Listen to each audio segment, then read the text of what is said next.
One book, one extraordinary life. 48 chapters of saints, science, and the search for God. I'm Kai, And I'm Maya. and this is our take on Autobiography of a Yogi, chapter by chapter. Strawberries, sour, strange little red fruits in a Himalayan market, and a guru who tastes one and sees 20 years into the future. Chapter 21. We visit Kashmir. And this is the chapter where the trip that was blocked twice finally happens.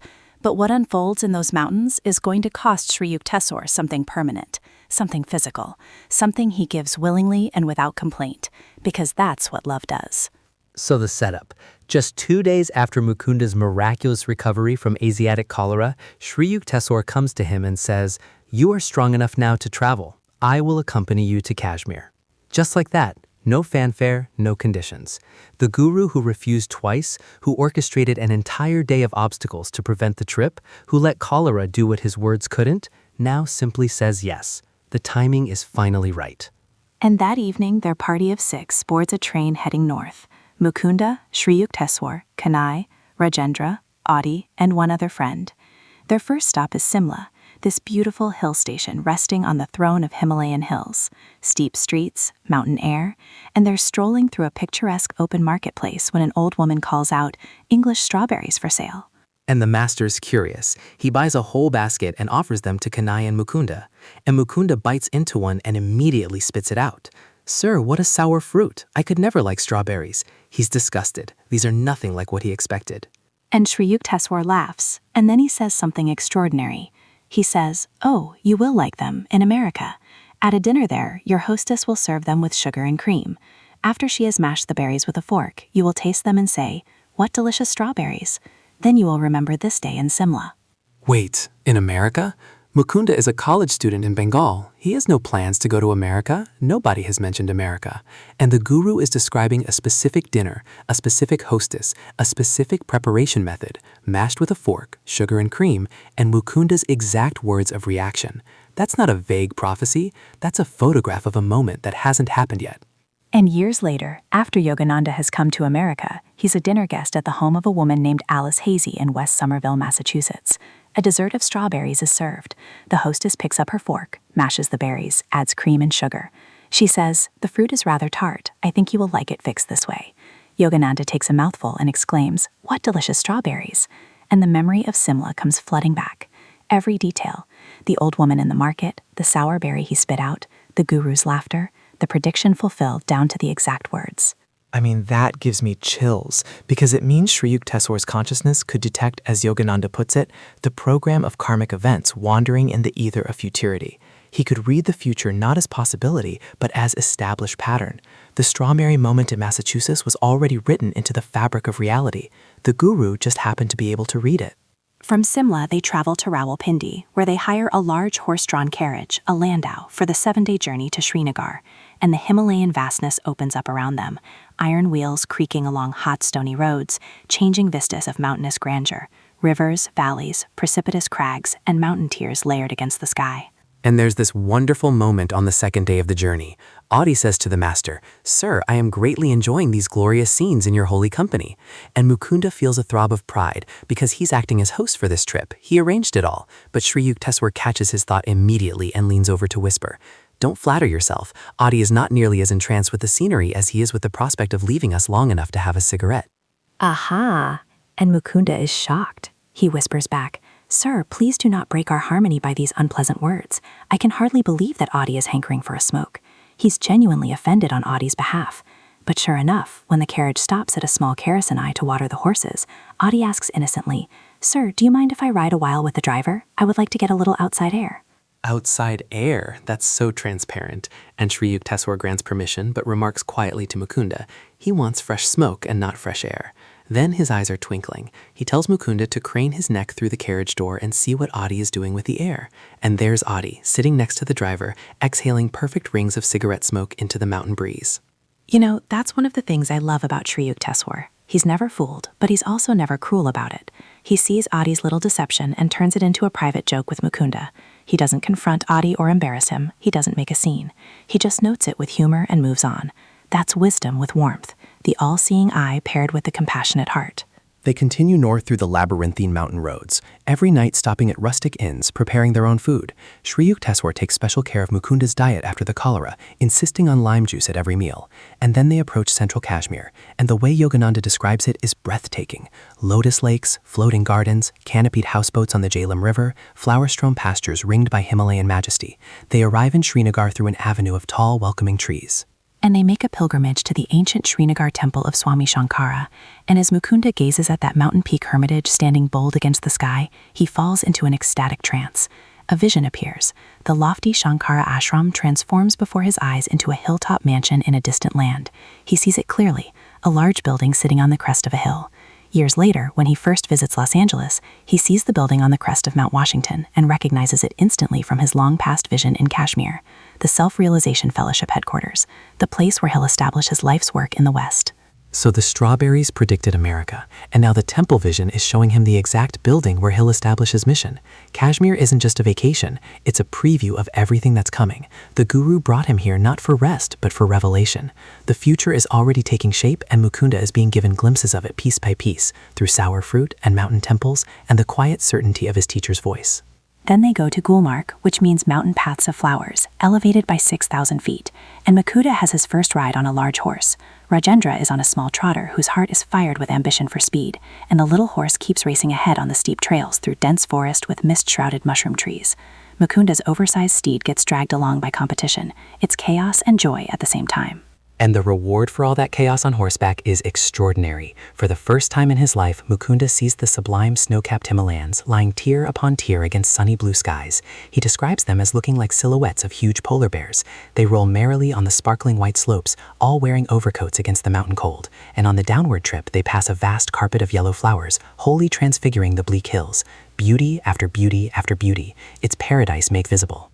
They visit the famous royal pleasure gardens of the Emperor Jahangir at Shalimar and Nishat Bagh.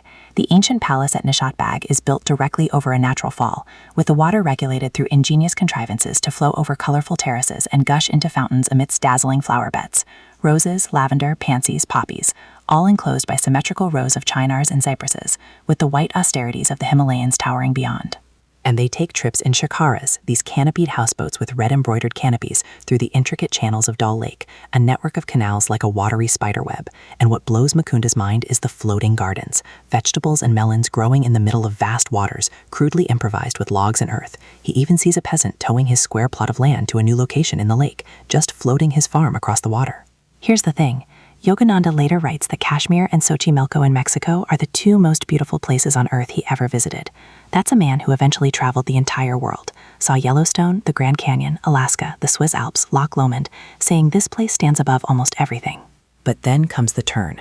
After spending happy weeks in Kashmir, Mukunda has to return to Bengal for the fall term at Serampore College. Sri Yukteswar stays behind in Srinagar with Kanai and Adi, and before Mukunda departs, the master hints at something dark. He says very quietly, "There is a chance that I may even leave this earth." And Mukunda is shocked. "Sir, you look a picture of health," he protests. But the master is serious, and Mukunda falls at his feet with an imploring gesture. "Guruji, please promise that you won't leave your body now. I am utterly unprepared to carry on without you." And Sri Yukteswar doesn't promise. He doesn't say, "I'll be fine," or "Don't worry." He's completely silent, but he smiles at Mukunda so compassionately that Mukunda feels reassured enough to leave, reluctantly, looking back over his shoulder. And that silence is devastating in retrospect, you know? The guru can't lie. He won't make a promise he might not keep. He already knows what's coming for his body in those mountains. All he can offer is that compassionate smile, which says everything and nothing at the same time. Right. And then the telegram arrives. Just those 3 words. Master dangerously ill. It comes from Adi, and it reaches Mukunda shortly after his return to Serampore, and he's absolutely frantic. The master's hint about leaving this earth suddenly feels prophetic rather than hypothetical. Mukunda wires back immediately. "Sir, I ask for your promise not to leave me. Please keep your body, otherwise I also shall die." And the reply comes from Kashmir. 5 words. "Be it as you wish." That's it. No explanation, no reassurance. Just be it as you wish. The disciple asked, the guru heard. And in those 5 words, Sri Yukteswar is choosing to stay, choosing to keep the body that is suffering terribly, because his student isn't ready to lose him yet.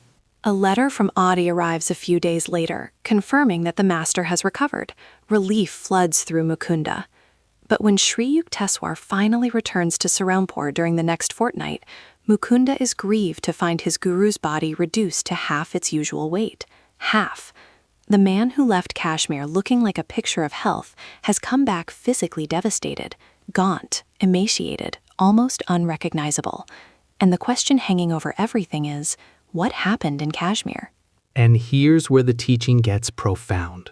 Yogananda explains that Sri Yukteswar burned many of his disciples' sins in the fire of his severe fever in Kashmir, the metaphysical method of physical transfer of disease, a strong man helping to carry a weaker one's heavy load.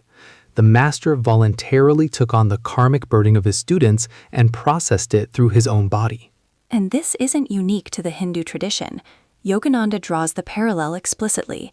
He writes that Jesus signified himself as a ransom for the sins of many, that with his divine powers, his body could never have been subjected to crucifixion if he had not willingly cooperated with the subtle cosmic law of cause and effect. Christ took on himself the consequences of others' karma. That's the same principle. The master's body becomes the vessel through which the disciple's karma is burned. Okay, but hold on. This is important. Yogananda makes clear this isn't the normal method. Most healings happen through the saint's knowledge of various methods of instantaneous cure, where no hurt to the spiritual healer is involved at all. But on rare occasions, when a master wishes to greatly quicken his disciples' evolution, he may voluntarily work out a large measure of their undesirable karma on his own body. It's a deliberate choice, a sacrifice made with full awareness of the cost. And Yogananda says the karmic law is mechanically or mathematically operative. It's not mystical in the vague sense. It's precise. The karma has to go somewhere. The master chooses to take it into himself. And Yogananda gives a historical example that really brings this home. King Babur, the founder of the Mughal Empire in India, back in the 1500s, his son, Prince Humayun, was mortally ill. All physicians had given up hope, and Babur prayed with anguished determination that he receive the sickness himself, that his son be spared. Humayun recovered. Babur immediately fell ill with the same disease and died. The son succeeded Babur as emperor of Hindustan.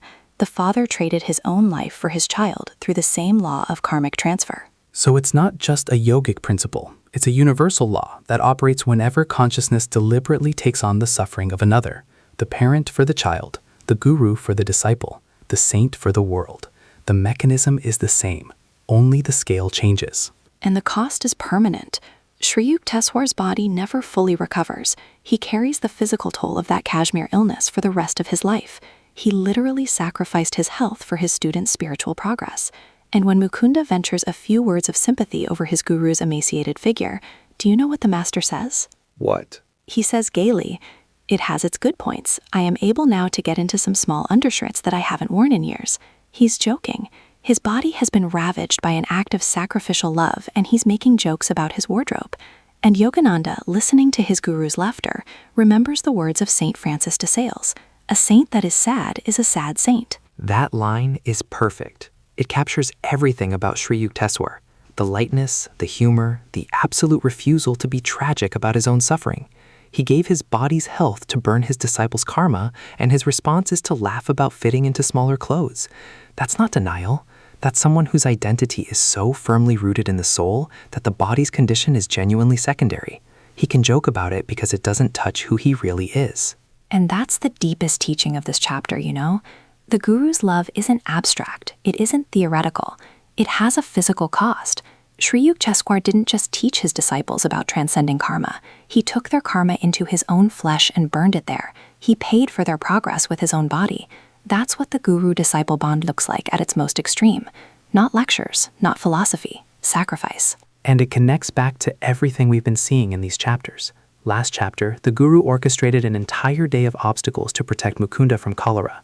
He healed Sasi's tuberculosis through invisible presence. He healed Dr. Roy's diabetes through an astrological bangle. But this is fundamentally different from all of those. This isn't the guru intervening from a position of power and walking away unscathed. This is the guru absorbing pain, taking it into his own flesh, choosing to suffer so his students don't have to carry the full weight of their past actions, and doing it knowing it will permanently diminish his physical body. And the Kashmir trip that was blocked twice, now we finally understand why. The guru knew what would happen to his body in those mountains. He could see the cost. He could see that going to Kashmir meant sacrificing his health. And he waited until the timing was right, until the karmic conditions were such that the sacrifice would bear the most fruit for his disciples' evolution. Those 2 years of refusal weren't arbitrary. They weren't the guru being difficult. They were preparation. He was waiting for the moment when the sacrifice would matter most. Yeah. And there's a footnote in the book that says, although the master failed to make any explanation at the time, his reluctance to visit Kashmir during those 2 previous summers may have been a foreknowledge that the time was not right for his illness there.